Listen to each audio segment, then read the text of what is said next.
Hello my friend, তোমরা কেমন আছো? আশা করি ভালো আছো। আমি অরবিন্দ নিয়ে এসেছি নতুন একটি ভিডিও নিয়ে। তোমরা দেখতে পাচ্ছ আজকে আমি রান্না করছি আর মাছ কুটে রেডি করেছি এই মাছগুলি ভাজার জন্যে।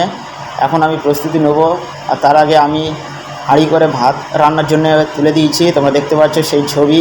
এখন আমি এই মাছগুলি ভাজার জন্য হলুদ দিয়ে দেবো। 1 চামচ হলুদ দিয়েছি, এর পুনরায় আরও 1 চামচ হলুদ দিয়ে দেবো। দিয়ে ভালো করে আমি এই হলুদগুলো মাছের গায়ে মাখাবো। জানি না, কোনো সময় রান্না করিনি, তো ভালোভাবে মাখিয়ে নেব। নেওয়ার পরে আমি কড়াইয়ে তুলে দেবো এই মাছগুলি ভাজার জন্যে। প্রথমে কড়াটাকে আমি তুলবো উনুনে। তোমরা দেখতে পাচ্ছ আমি কড়া তুলছি এবং এই কড়া তুলে পরে আমি তেল দেবো। গ্যাস জ্বালাচ্ছি, এরপরে আমি তেল দেবো কড়াইয়ের মধ্যে এবং মাছগুলি পরপর তেল গরমের পরে মাছগুলি ছাড়ছি। মাছগুলি ভাজা হয়ে গেলে তারপরে রান্না করব। বন্ধুরা, ভিডিওটা ভালো লাগলে লাইক কমেন্ট শেয়ার করবে এবং আমার পাশে থাকবে।